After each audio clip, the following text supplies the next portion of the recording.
और जब इस बेचारे समाज ने अगर संगठन बना कर तैयार कर लिया है तो उसमें चिल्ल क्यों हो रही है? मान्यवर कांशीराम ने भी उसी को हथियार बनाया। उन्होंने क्यों कहा जिसकी जितनी संख्या भारी उतनी इसकी हिस्सेदारी? काहे के आधार पर कहा? जातियों के आधार पर कहा। जब वो मीटिंगें लेते थे जाति का कॉलम होता था उसके अंदर। अगर आने वाले समय में सभी एससी शेड्यूल कास्ट या ओबीसी के लोग सभी लोग अपनी ही अपनी जाति का संगठन मजबूत करने या अपनी जात की बात करेंगे तो इसका आने वाले समय परिणाम क्या होगा? बाबा साहब ने जाति पाति के विनाश की बात की थी, वहीं पे इस संगठन में जो है बाबा साहब का नाम भी लिया जा रहा है और जाति को मजबूत करने की बात की जा रही है। तो चमार के अंदर कौन कौन सी जाति है पूरे देश के अंदर, ये हमारे पास हमने जो इसका मुखपत्र निकाला है। इसमें जो चमार जातियों में आता है, जाटव है, अहिरवार है, मेनवार है, बैरवा है, भलई है, चंबार है, मांग है, मातंग है, मादिका है, नासुकुजरा है और दोहरे है, कुरिल है, जैसवार है, घुसिया है, जूजिया है, रैगर है, रोहित है, मोहिच है, मोची है और सतनामी है, चमड़िया है, रविदासी है, रामदासी, आदि धर्मी है, चमर जुलाया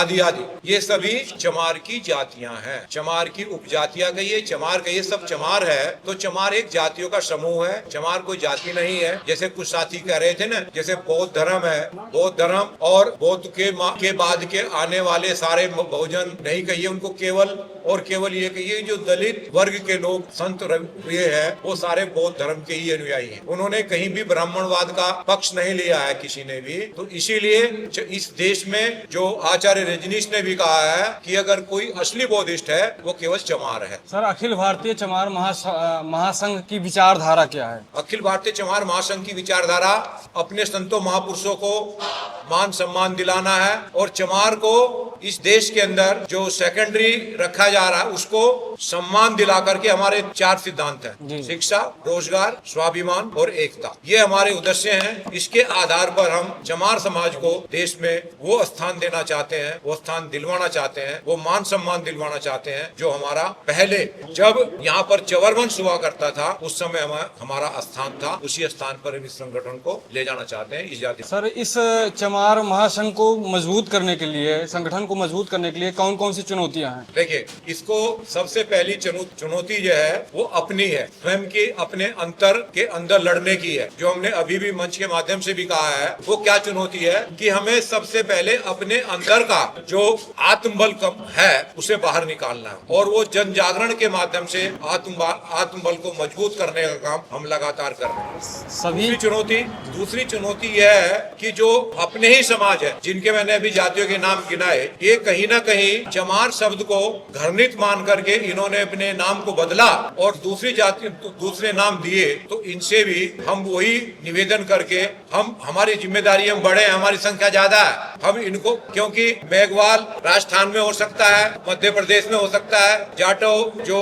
कुछ मंडल निश्चित हैं उनमें हो सकता है, लेकिन चमार पूरे देश में है, पूरे देश में जाना जाता है। अगर हम मेनवाल या मेघवाल को जाकर के कर्नाटक या उड़ीसा में बात करते हैं तो कोई नहीं जानता, लेकिन चमार को अगर आप अरुणाचल से लेकर के इधर जम्मू कश्मीर तक और आप इधर उत्तर भारत में कश्मीर से लेकर के कन्याकुमारी तक बात करते हो तो चमार को हर जगह जाना जाता है।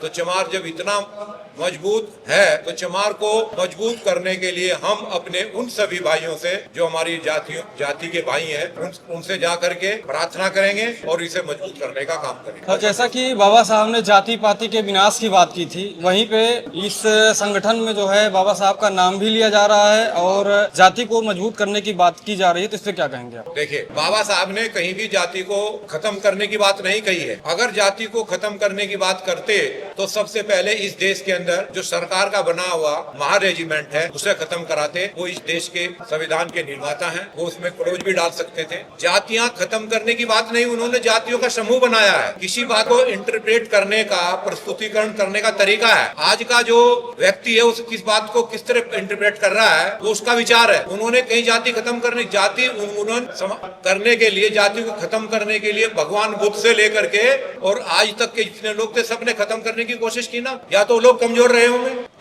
ये जाति खत्म क्यों नहीं हुई, ये सोचने का विषय है। जातियां, मान्यवर कांशीराम ने भी उसी को हथियार बनाया। उन्होंने क्यों कहा जिसकी जितनी संख्या भारी उतनी इसकी हिस्सेदारी? काहे के आधार पर कहा? जातियों के आधार पर कहा। जब वो मीटिंगें लेते थे जाति का कॉलम होता था उसके अंदर। तो साथियों, ऐसा नहीं है कि किसी ने भी जाति को खत्म करने की बात कही, क्योंकि भारत जातियों का देश है। और जाति किसने बनाई? जाति जिन लोगों ने बनाई वो लोग इस देश के हमेशा पक्ष धर रहे हैं। हमें विभिन्न नामों से जाना गया, शूद्र, राक्षस, अन्य अन्य बहुत सारे नाम ऐसे दलित, लेकिन जब कहीं कोई बात आती है तो इवन चमार संघर्ष करता है, चमारी बदनाम होता है, चमारी पिटता है, चमार के साथ में एट्रोसिटीज होती हैं, चाहे काम कोई भी हो वो चमार के साथ होता है, चमार चाहे जाति की उसकी कुछ भी रही। सर इसका परिणाम क्या होगा आने वाले समय में अगर इस तरीके से तमाम जो एक अभी वर्तमान समय विचारधारा चल रही है, बहुजन विचारधारा या SC ST OBC की विचारधारा या अम्बेडकरवादी विचारधारा या बुद्धवादी विचारधारा, अगर आने वाले समय में सभी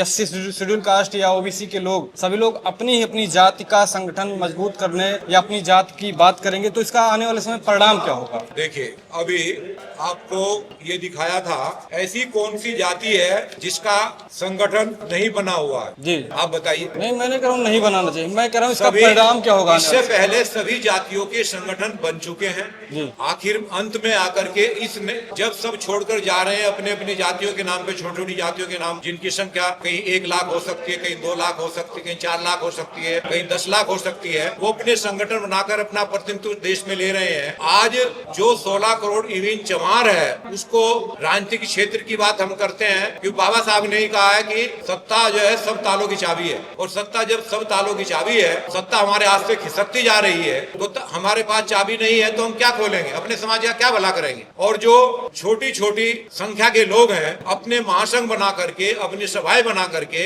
सरकार में अपना प्रतिनिधित्व दिखाते हैं और उनको मिल भी रहा है, ये बाइफिकेशन क्यों हुआ? आप पत्रकार महोदय हो, ये बताइए कि देश के अंदर अभी शेड्यूल कास्ट में बाबा साहब के बनाए हुए संविधान के तहत सुप्रीम कोर्ट ने भी उसको परमिशन अनुमति दे दी है कि बाइफिकेशन होना चाहिए एससी के अंदर। एक तरफ 50% की बात करते हैं वो लोग, उसमें कुछ जातियां हैं और कुछ जाति 50% में डाल दी गई, जबकि देश की बहुत बड़ी संख्या केवल चमार की है। तो क्यों ना इस बात को खुलकर कहा जाए कि चमार इस लड़ाई को सबके लिए लड़ रहा था और आगे भी अगर ये सारे लोग एक होंगे तो इनके लिए लड़ेगा, नहीं तो वो हम मंच के माध्यम से कहते हैं फिर हम अपने लिए लड़ेंगे। जी जी, केवल चमार के लिए लड़ेंगे। आप अपने आलोचकों को क्या कहेंगे? जैसे कि अभी हमने देखा कि यहाँ पे कार्यक्रम में भी माइक पे भी कुछ लोगों को जो है ये चीजें मंजूर नहीं थी या उनको कुछ शिकायतें थी, उनको आप क्या कहेंगे? देखिए, उनको मैंने पहली बात में कहा था कि आलोचक का काम आलोचना करना है। हम उनको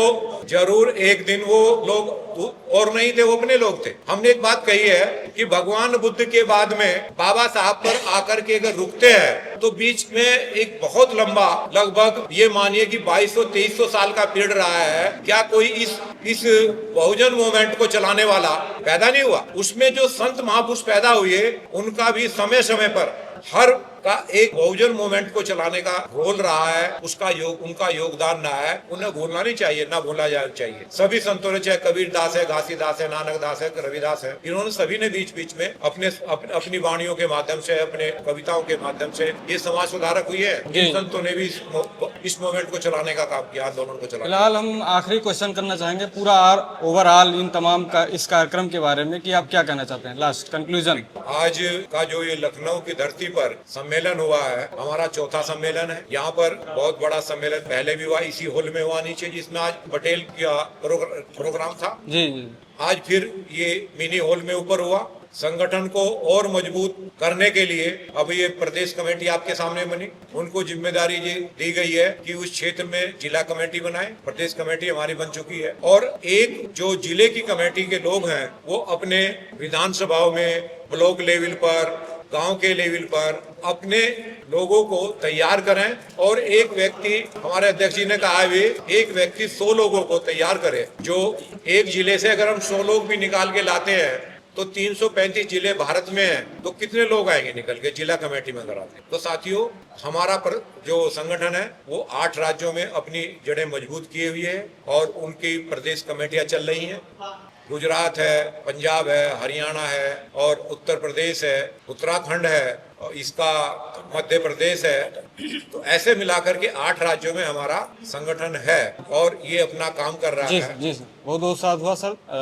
और जिस तरीके से आपने कंक्लूजन दिया कि आप अपनी टीम को बढ़ाएंगे, तो आगे आने वाले समय में क्या टारगेट है? आगे आने वाले समय में हमारा टारगेट ये है कि जो हमारे से बिछड़ करके दूसरे इधर एक मजबूत स्थिति पैदा होगी और पूरे देश में चमार का मान सम्मान स्वाभिमान बढ़ाने का काम ये महासंघ करेगा और अपने समाज को उसी बुलंदियों तक ले जाने का काम करेगा जो इसके सम्मान को घटाने का काम दूसरी ताकतों ने किया है। दुश्मन हमेशा दुश्मनी पैदा रखता है, उसे दोस्ती में बदलने का काम नहीं कर सकता। तो हम उन दुश्मनों को भी जो हमारे साथ दुश्मनी रखते हैं उसे दोस्ती में बदलने का काम करेंगे और अपने समाज को जो आगे बढ़ाने का काम करेंगे, देश में एकता फैलाने का काम करेंगे और जो भी वैमनस्यताएं आपस में चल रही है उसको दूर करने का काम महासंघ करेंगे। जी सर, बहुत बहुत साधुवाद। तो सर हमारे मीडिया प्रभारी जी हैं श्याम कुमार वर्मा जी, और आप यहाँ पे जैसा कि लखनऊ में आज ये एक अखिल भारतीय चमार महासंघ का जो है प्रदेश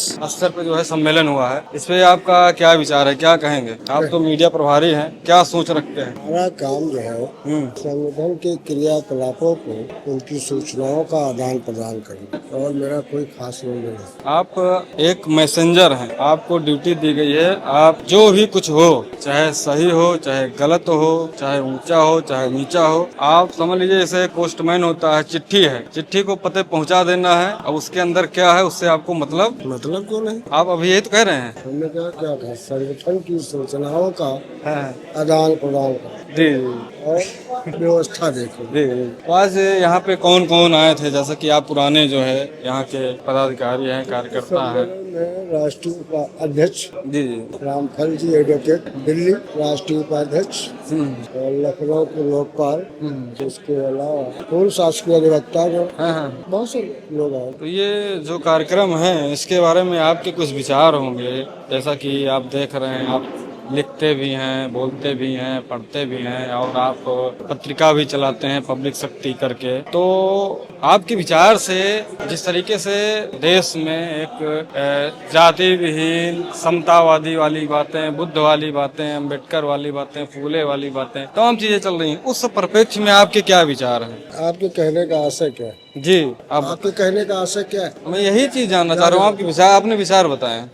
हमारे क्या विचार? हमारे जो आपके कोई विचार नहीं, तो बताइए ना। हम ये पूछ रहे हैं, जिस तरीके से लोग अम्बेडकर की बात करते हैं, बुद्ध की बात करते हैं, समतावादी बात करते हैं, मानवतावादी बात करते हैं, जाति विहीन समाज निर्माण की बात करते हैं, जाति तोड़ो समाज जोड़ो की बात करते हैं, लेकिन वहीं पर जातिवादी बातें हो रही हैं या जातीय संगठन का सम्मेलन हो रहा है, तो इस पे आपके क्या विचार हैं? मैं ये जानना चाहता हूँ। कि संगठन का ये मानना है जी कि ये संगठन तो बहुत लास्ट में बना, जो जिस तरीके से ये समाज जागरूक हुआ, जिसको बहुजन समाज कहा जाता है, ठीक है, उसके अंतर्गत एक कास्ट की का एक समूह होता है। उन लोगों ने पहले जाति संगठन को तोड़ लिया। हाँ, बोलते रहिए। तो हाँ, आगे तो उसने जो है अन्य लोगों ने क्या किया, जब हम बहुजन समाज बनने चला था तो अन्य लोग जब जागरूक हुए तो उन्होंने स्वजाति संगठन खड़े कर दिए और वो स्वजाति संगठनों ने अपनी भागीदारी पाने के लिए जाति संगठन को मजबूत किया और अंतोगत्ता वो तितर बितर हो गए, यानी बहुजन समाज फिर दुर्भावना का शिकार होता जा रहा है। ठीक, और बहुजन समाज को बनाने में इस स्वजाति संगठन ने बहुत पहले से काम किया, आज से नहीं 15वीं सदी से करता चला आ रहा है और आज भी अनवरत कर रहा है और आशा है भविष्य में भी यही काम करेगा। लेकिन जब उसकी जमीन खिसकने लगी तो वो सोच रहा है हम बहुजन समाज के साथ साथ अपनी जमीन को भी बचा के रखें। ये अपनी जमीन का मतलब अपनी जाति नहीं, उनकी जो भागीदारी है, जो जनसे अनुपातिक जो भागीदारी है, उसको भी बचाए रखें और हम संपूर्ण बहुजन समाज की बात, ये इसका लक्ष्य है। तो इसका लक्ष्य ये नहीं है कि किसी जात को तोड़ा जाए, किसी जात के साथ दुर्भावना का शिकार।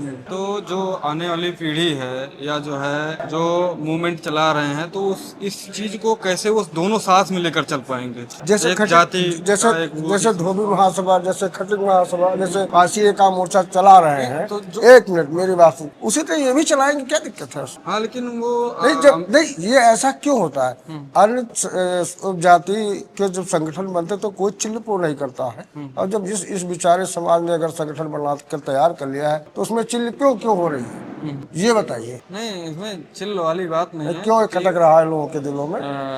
खटकने वाली तो जहाँ आपका तक क्वेश्चन बात है, क्यों खटक रहा है? खटकने वाली जहाँ तक बात है, ये तो हर एक जातियों का वो रहा है, अपना स्टैंड रहा है कि वो जातियां मेरा हिस्सा खा रही हैं, क्योंकि जातियों को इस इकट्ठा करने देश के लिए में दूसरे इस जातियों को ही देश में दिखाया जाता है। 5000 साल वर्षों से इस स्वजाति लोगों के द्वारा सारे समूह को एकत्र करने की बात कही गई है। मैं आज की बात नहीं कर रहा हूँ, 15वीं शताब्दी की बात कर रहा हूँ। उसके बाद आइए जब स्वामी अछूतानंद भी पूरे समाज की बात करते रहे हैं। उसके बाद उधम सिंह आ गए, जिन्होंने फ्रीडम फाइटर रहे हैं, स्वतंत्रता संग्राम सेनानी रहे हैं, ठीक है। फिर इसी क्रम में लोग आगे बढ़ते गए, और लेकिन उन्होंने तो पूरे समाज की जमीन तैयार की। इसमें आज इसीलिए यहाँ इस समाज शेड्यूल कास्ट के लोग नेता बन रहे हैं। यही तो बात है, जागरूकता ही तो नेता बन रहे हैं। तो ये जो संघर्ष किसने किया, इसी से बहुत बहुत साधुवाद। और साथियों कैसे देख सकते हैं कि आज यहाँ पे ये अखिल भारतीय चमार महासंघ का जो है प्रदेश स्तर का कार्यक्रम लखनऊ में गांधी भवन में जो है समापन हुआ है, और तमाम जो है विचारधाराएं हैं, तमाम चीजें हैं, लोगों के दिमाग में तमाम चीजें चलती रहती हैं, और समस्याएं भी तमाम हैं। इसीलिए तमाम उस समस्या का निदान के लिए तमाम हथकंडे भी अपनाए जाते हैं, तमाम चीजें की जाती हैं। उसका भी एक ये परिणाम है कि समाज में किस तरीके से सुझाव किया जाए, समाज को कैसे आगे ले जाया जाए। लेकिन यह कितना कारगर होगा, मानना है कि तमाम जातीय संगठन बना रहे हैं तो हम लोग क्यों ना बनाएं, और तमाम जाति के संगठन है भी, ऐसा नहीं है, लेकिन कितना सही है समाज के लिए। और सबसे खास बात, जो जाति विहीन समाज की बात करते हैं, जो अम्बेडकरवादी बात करते हैं, उन लोगों के लिए भी थोड़ा चुनौती वाली बातें हैं कि ये कितना सही है, कितनी गलत है। ये आपके ऊपर है, आपके विवेक के ऊपर है। दोस्तों, आपको यह वीडियो, आपको यह कंटेंट, आपको यह विचार, आपको जवाब कैसा लगा, आप हमको कमेंट में जरूर बताइए। आप क्या सोचते हैं, आपके क्या विचार हैं। नेक्स्ट वीडियो मिलेंगे, तब तक ले जय जवान, जय किसान, जय विज्ञान, जय संविधान। Thank you sir.